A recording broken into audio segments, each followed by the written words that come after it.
Greetings everyone, this is Rock and Roll Spell Connection with the weekly comic book roundup. We're going to get started with this week's X-Men books as well as Avengers title. Kicking things off with X-Men number 15, which is chapter 20 of 10 of Swords. Where we left off, there was one match left to go. And that match was to be between Apocalypse and Annihilation, also known as Genesis, Apocalypse's wife.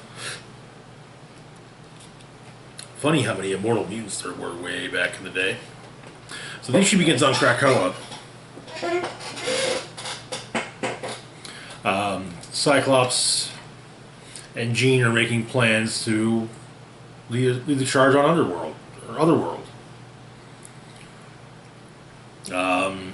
But before they do this, they are going to the Quiet Council first. They basically say, this is what we're doing. So, Jean and Scott come before the council.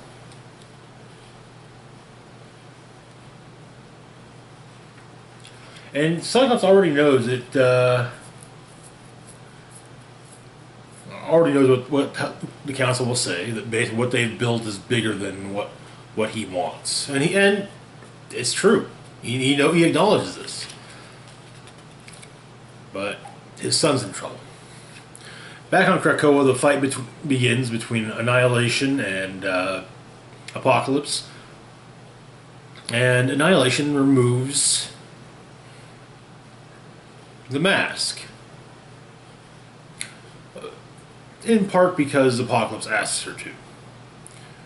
Saying to her, if he is to die and die at your hand, is it really to be like this, with her face hidden from him behind the mask? Apparently, she claims she was hoping to spare him the shame of looking into his eyes as he remembered who between them was fit and who was not. And so the duel begins. But Scott makes his speech. It's very impassioned.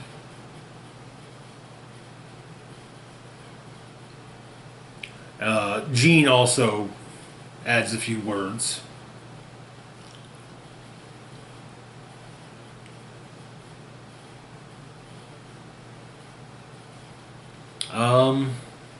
Magneto is actually definitively on their side. Sinister says, wishes Scott luck if he's to go through the Avalon Gate, having just returned through it himself. It's also added that they should probably close all the gates to Otherworld.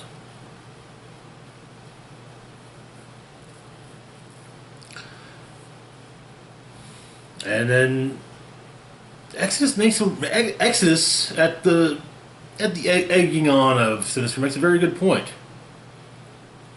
The plan that Cyclops has laid out assumes that he'll succeed. What happens if he fails? He says, Scott says he's the man who has yet to fail the council. He doesn't plan to start now. And Magneto, who is, very much, supportive of Scott's plan, says, hey, look, that's bravado, Scott, okay? Access made a good point. Your bravado is earned, but it's a fair point. And Scott was he's not to be talked out of it.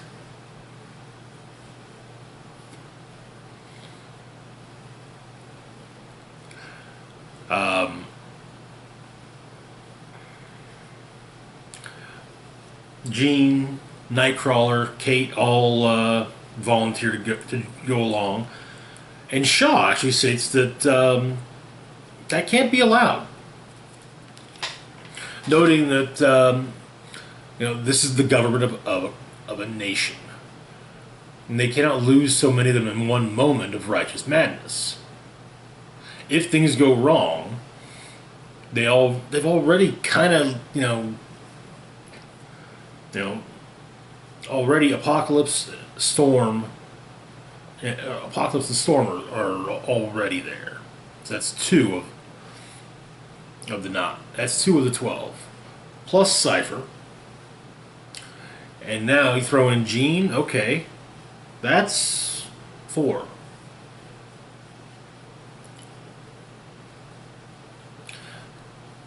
And so there's a vote. So Shaw calls a vote. Basically, leaving to join Scott on this mission is forfeiture of one seat on the council.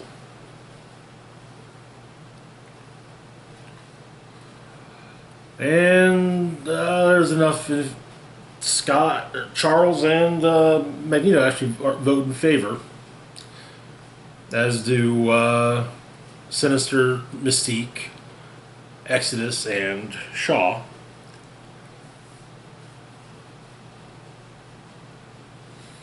And so Jean says she's disappointed, but it's not going to stop her.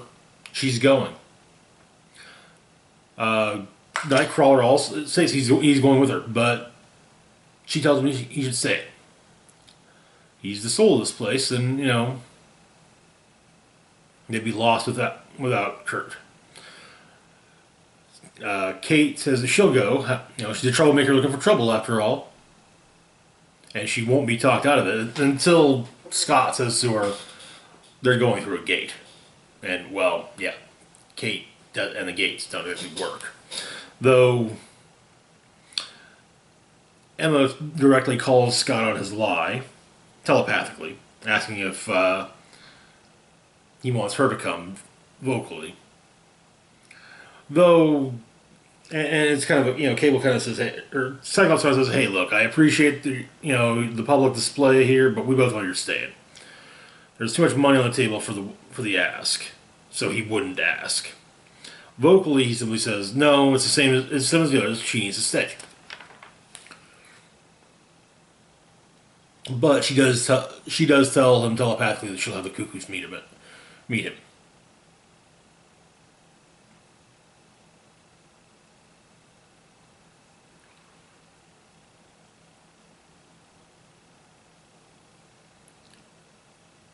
And there's another vote that basically, close the gates to make sure no one can until everyone returns.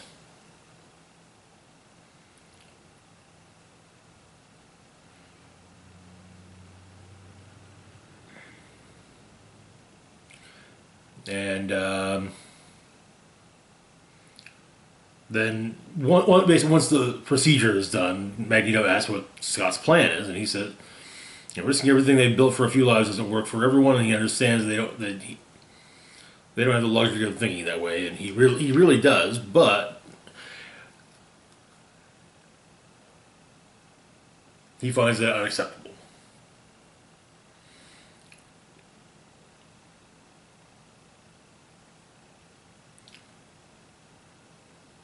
And so Scott and Jean go off with Charles and Eric watching, both very proud.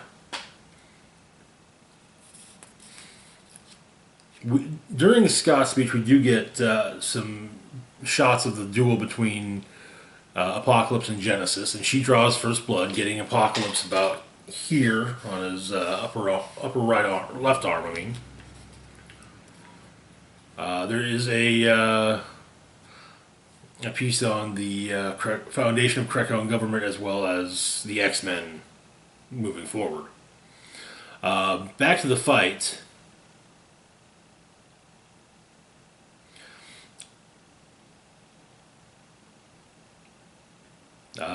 Genesis breaks Scarab, Apocalypse's blade, and asks Apocalypse if he will yield, and he simply says, "Yield? He will not yield, not to fear, not to doubt, and not to love." He then disarms her. He then disarms Genesis and cuts her with her own blade from about this point out, just through. So yeah. She asks him to finish it, because that's what she would do, before the shame kills her. He says, shame? The shame would be warring for thousands of years to see her again and this be the end of it. Claims that he doesn't want that. Saturnine explains that she supposes that would matter if one were to care about needs and wants, and even if she did, the day demands a victor. Things must be settled. However, the mask insists that Genesis put her on. And she does, and now Annihilation, not Genesis, states that things are a long way from settled. She is not dead, and Annihilation is not dead, nor has Annihilation yielded. Nothing is settled, nothing. And so we end with a quote from Apocalypse. All my choices have led me to this. And I regret nothing, and I accept where this road leads. That is where the issue ends, bringing us to chapter 21 of Ten of Swords. The next to last part of the story, in Excalibur, number 15. We begin with a quote from Saturnine. Spellcasting is the art of directing magic with one's willpower. As such, magic is very eager to respond to the hearts of those in need. Mistake your desires for true desperation, and a spell will teach you a lesson. And magic is a harsh teacher.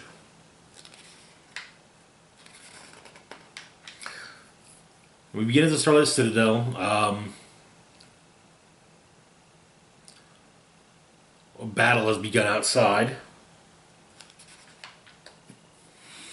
The X-Men versus the forces of the combined forces of Rocco and Amenth.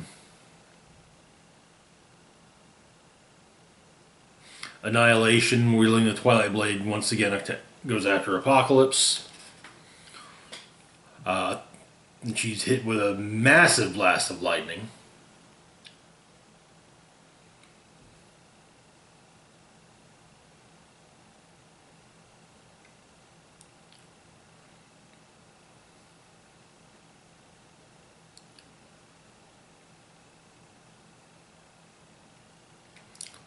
The White Sword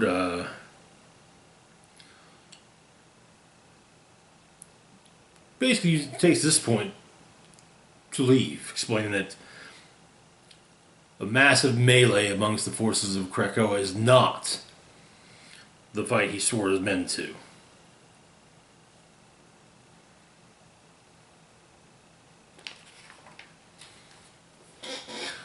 Iska refers to implies that perhaps the White Sword is scared he can't replicate his record, his previous victory record, and also asks how many swords did he have to lose before killing that blind old lunatic. Though the White Sword promptly states that the Gorgo was a worthy competitor, and as were the men who died fighting him.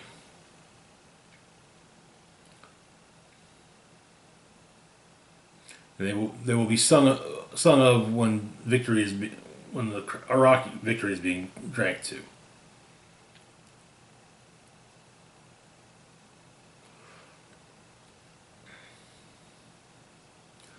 And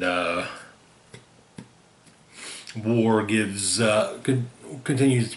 also gives the White Sword some grief, and the White Sword simply forms up his remaining swords, explaining they didn't come for a battle, they came for a fight, and they won it.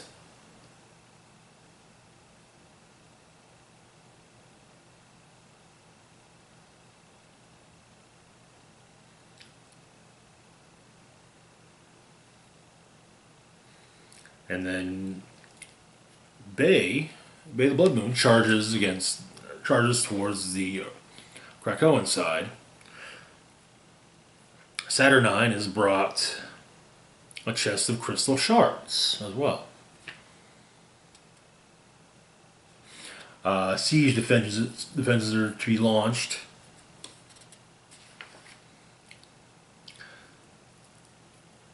And the battle continues.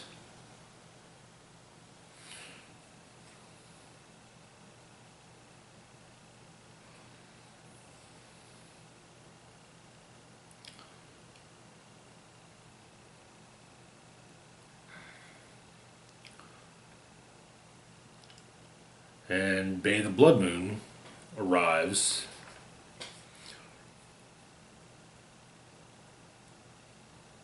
And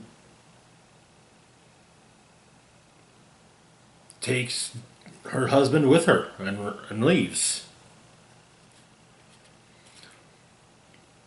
Meanwhile, it becomes clear that the crystal shards that Saturnine has been brought are the shards of the remains of Betsy Braddock after Iska seemingly killed her in the first match.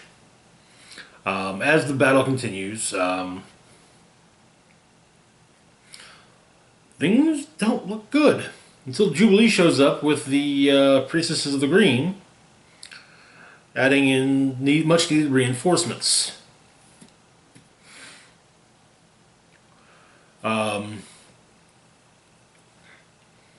The Priestesses of the Green explain, hey, yeah, this is as far as we can go. You've got to get your sons, but we'll stay here and hold the line.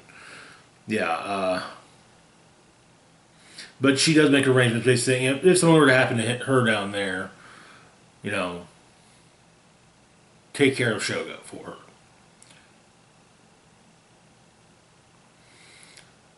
Back with Cypher and Bay.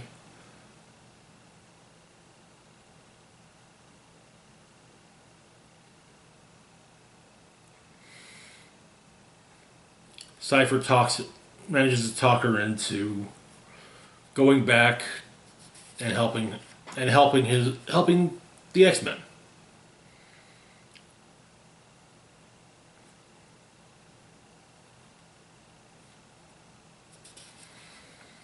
The battle continues.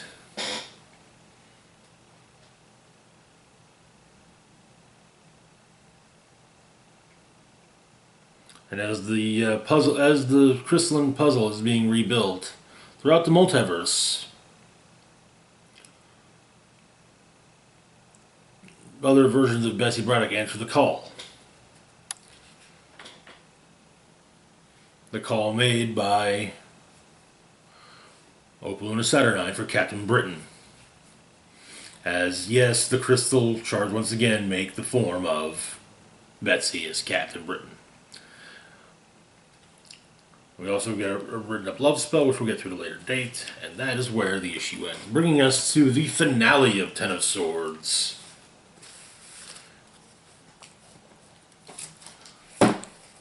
In Ten of Swords, Destruction.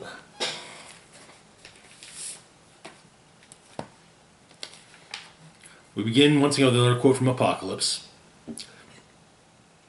I will carry these burdens forever, and if not forever, then until the day I die.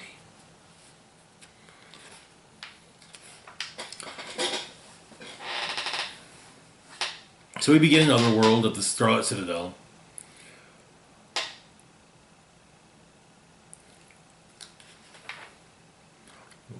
Captain Britain Corps has arrived, bringing reinforcements. Much needed reinforcements.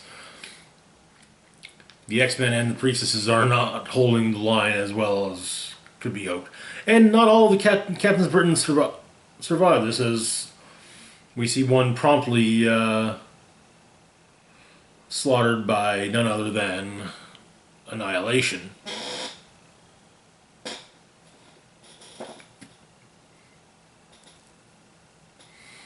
And so Annihilation calls to war, explaining they have called down a host to war against us. Summoned an army. As she kills another Captain Britain. And so she tells war to summon their own army. And the Iraqi summoners summon forth an army from Amenth. An army of creatures.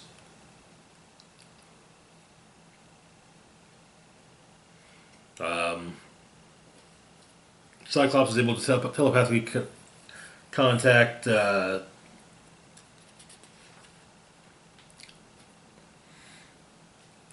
first Cable, then Magic, and it turns out that Emma was right. They're not using a gate to get to Otherworld. Magic is teleporting the point right above the Starlight Citadel. And holy shit, the number of X-Men that come pouring out of the point.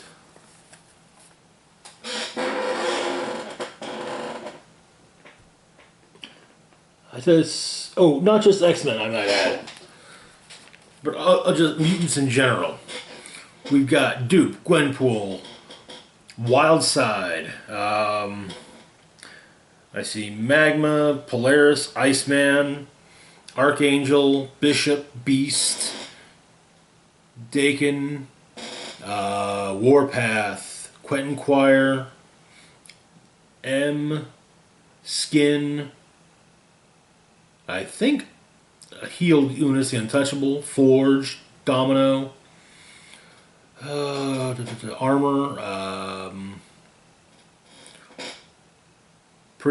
Richter, Prestige, Magma, Danny Moonstar, and yeah, that's just who I can pick out definitively. I don't have a magnifying glass. My eyes do kind of suck. Oh, Rogan Gambit. But yeah, let's just say it definitely turns the tide in the favor of Krakoa. The fight between Annihilation and Apocalypse continues. Annihilation orders the summoners to summon all of Darker Ament, every beast, every demon. Summon it all. Which, them doing so looks like something out of a Lovecraft novel. Or maybe I should say a nightmare of H.P. Lovecraft's.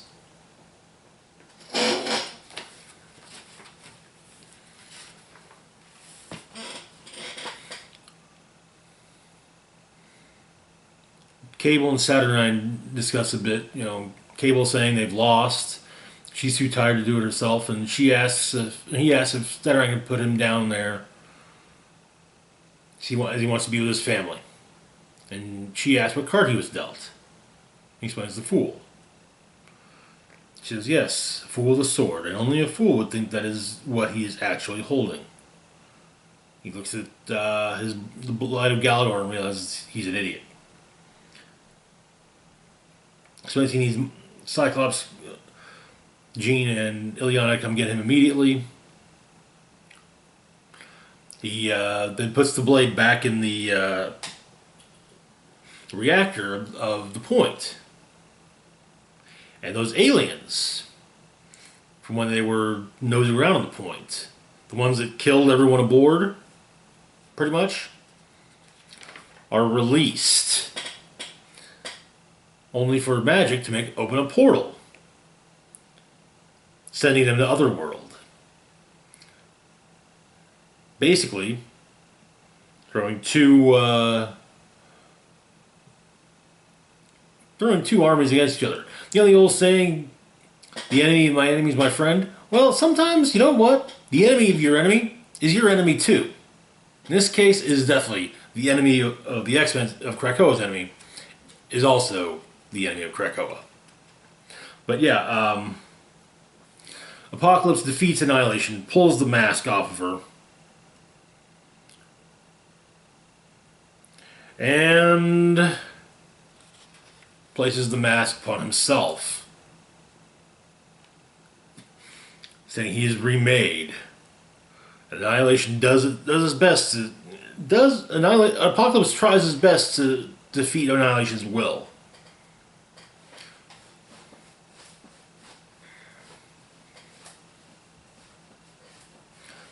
And it seems the creatures from the point are now also tearing the fabric of the world itself.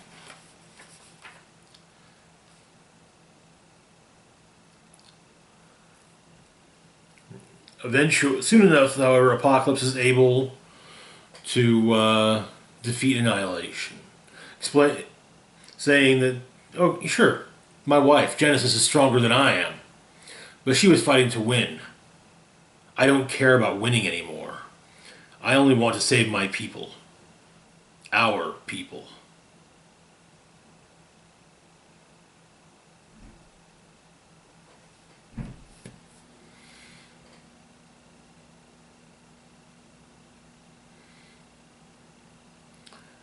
And it seems that the alien horde, got Iska the Unbeaten. And the Horsemen decide that if the Horde has this gun, then Arakko cannot win.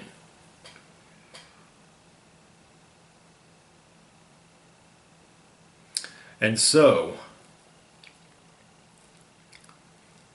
to defeat, doing something unexpected, Apocalypse calls to Saturnine asking if she sees Apocalypse and Annihilation, and he takes his knee and declares that he surrenders.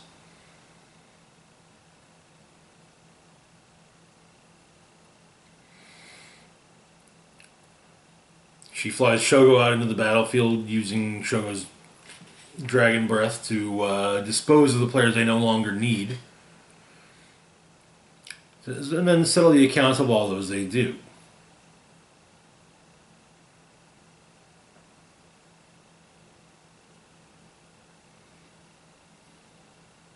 And so, Saturnine removes the Annihilation Helm from Apocalypse.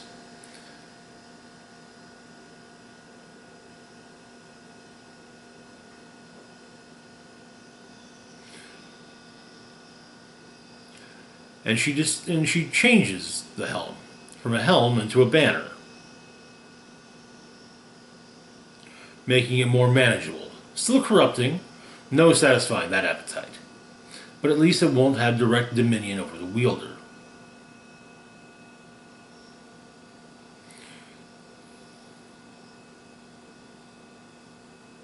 And it is then given back to Genesis. And it says, the other world stands triumphant. Krakoa survives. Arakko, vassal of Amenth, yields. But she's troubled by their precocious nature.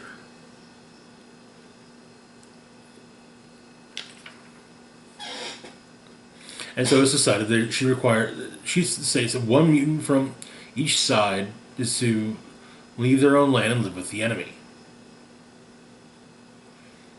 Jean calls it an exchange of prisoners, while Saturnine explains, no, it's a show of good faith. And so Genesis of Arakko chooses to be reunited with her husband, Apocalypse.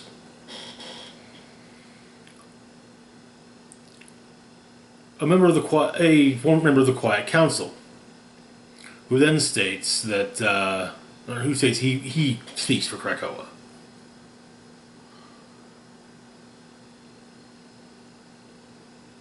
And he picks the mutant to live in the other land, the mutant island of Arakko.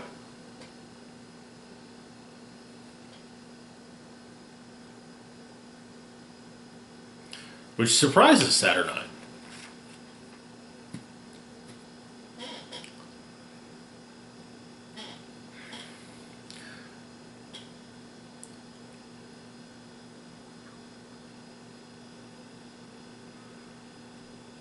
And so Apocalypse goes back is reunited with his family, and before the X-Men return to Krakoa, they speak to him.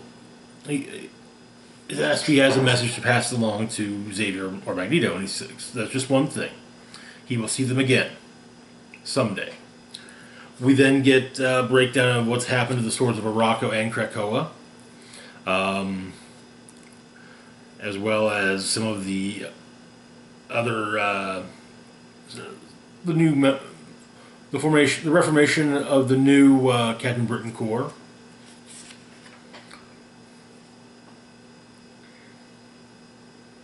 And later on, Saturnine is asked on her own if she saw everything that happened. And she said, she didn't see all of it. And after all, it is the multiverse. But one must accept a certain amount of randomness when ruling over the world. But there were some signs impossible not to read. Husband and wife would be pitted against each other and be reunited at no small cost, as would mother and child. The 10th sword would descend from heaven and only return at the dawn of a new age. The 9th sword would be returned to its rightful home, deep in the rumbling earth, while the goddess turns her eyes to the stars. The mutant council would break, the first 2 cracks in that firmament. But those are all things that concern her little, if at all. What matters most are matters of to her are the matters of this court. Avalon seemed controlling the sole ingress and egress to Earth. A necessary distraction for Jamie Braddock, Avalon's mutant king, the coming and going of actors both fair and foul. And of her own fair and foul kingdoms, she has seen fit to make Blightspoke useful to her. Summoners to tame the things that refuse to die there. Viscora to mine the untold riches that are hidden in the strata of dead universes. The bartering of which will dominate the wild plans and bent mind of Jim Jaspers, who runs the Crooked Market. And the relentless appetite of the undying lands of Sevolith will be sated by Death himself. And then she adds that when it comes to the other kingdoms, she has means of controlling them. The sword of Saturn reforged and brilliant with the light of infinite stars. And it seems that part of her goal was the return of the Captain Britain Corps to serve her loyal knights. However, it is explained, it is stated that, well, she has won. She's won everything she ever needed. She did not win the one thing she truly wanted. Namely, Brian Braddock. And that is where the story ends.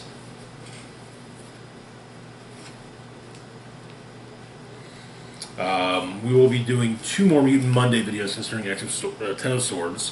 One covering, of course, these last 3 parts, going over the prose sections and whatnot. The other, which will be the following week, will be dealing with kind of an overview of all 22 parts, as well as thoughts on what's happened. And now for our last comic of this video, Falcon and Winter Soldier number 5. Where we left off, Falcon, the Winter Soldier of the Natural, had caught up with the would-be Hydra Supreme, Veronica, a former ally of Winter Soldier's. And in fact, the person that's been... and who plans to kill Baron Zemo and take over as Hydra Supreme. And she is from the Natural on Falcon and Winter Soldier. So, the brawl between the 3 begins. The Natural is actually kind of nice about things. You know, he's really polite. You know, hey, you know, love talking to you. You know, some of the stuff you said, you know, it really did get to me, and it did make me think. So maybe, you know, I can't ever work with Cap if I'm part of Hydra. So maybe Hydra isn't for me either. So I should probably take them out as well. And Veronica goes outside, only run into Baron Zemo and his cybernetic hand. He orders his troops to kill her. Gunfire up from back inside. The Natural is briefly distracted by the sound of gunfire from outside. And one thing that's kind of brought up is that, you know, okay, sure. The Natural might be a really good fighter, but how is he at losing? You know? I mean, that's an important thing about being like Steve Rogers. Not so much how you win, but how you get back up from losing. You know, it's not about how well you fight, it's about what you're fighting for.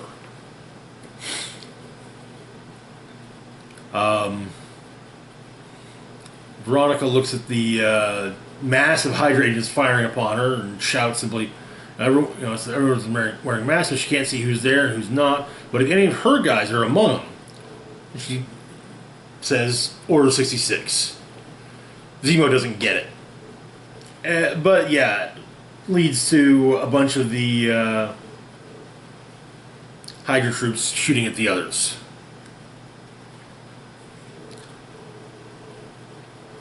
The fight against the Natural is actually now the tempo of the fight has got. It's explained that superhero fights tend to have, you know, a tempo to them. You know, they always go the same way, and so, you know, they're kind of at the point where, yeah, it's going back in the favor of Falcon and Winter Soldier. And Winter Soldier takes a swing at the Natural, who blocks the swing with his shield, breaking it.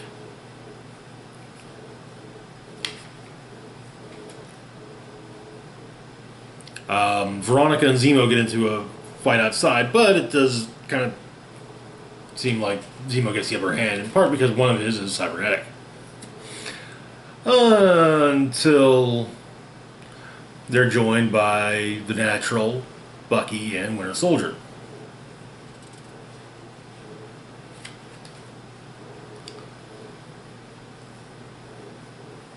There's a quick fight between Falcon and Winter Soldier. Go after a bunch of the Hydra goons. And it is explained, yeah, the Natural is a threat. So first they really do need to take him out. So the Natural pops Zemo one, takes down Veronica, and is then promptly taken out by Bucky, by Winter Soldier and Falcon. And then Winter Soldier pulls a gun on Veronica and Zemo, while Falcon declares them to be under arrest. Though Zemo points out, look at Winter Soldier's eyes. He's not looking to arrest the two of us. And Bucky explains, if they take out Veronica and Zemo right there, right now, they leave Hydra rudderless. Hydra will waste so much time scrambling to find a new leader that they'll finally be able to stamp him out for good. But Falcon does, hey, look, we've done this before. We've had this conversation before. We really need to have another "this isn't who we are" speech. And he's simple math. They stop them down. They save many more in the future. They have the opportunity right there. They can do it. And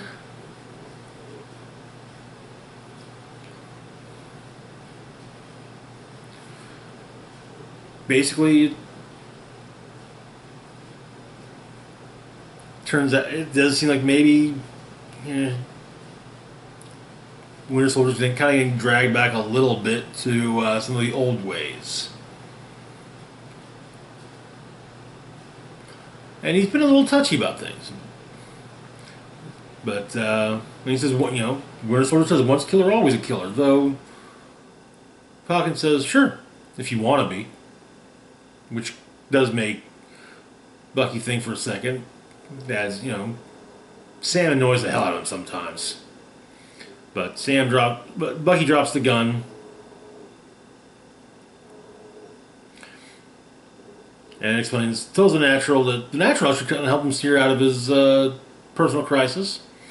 And as there's more to being Captain America than the practical application of force. There's an ideal that works. Bigger than any of us. And one of the other Hydra troops, the one that Sally McKenzie, the missing person that Falcon was trying to find,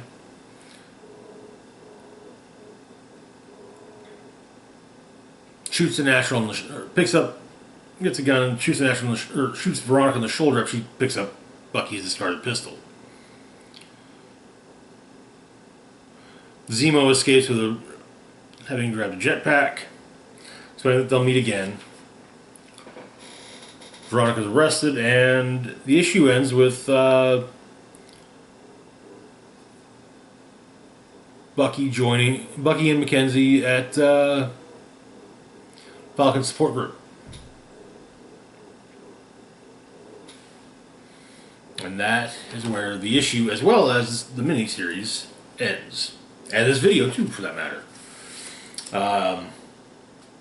As always, feel free to like, share, and subscribe. Links to my Facebook, Twitter, Patreon, and PayPal can be found in the description box down below. This is Rock and Roll Spock signing off, saying live long, rock hard, and have a safe and happy Thanksgiving, everybody.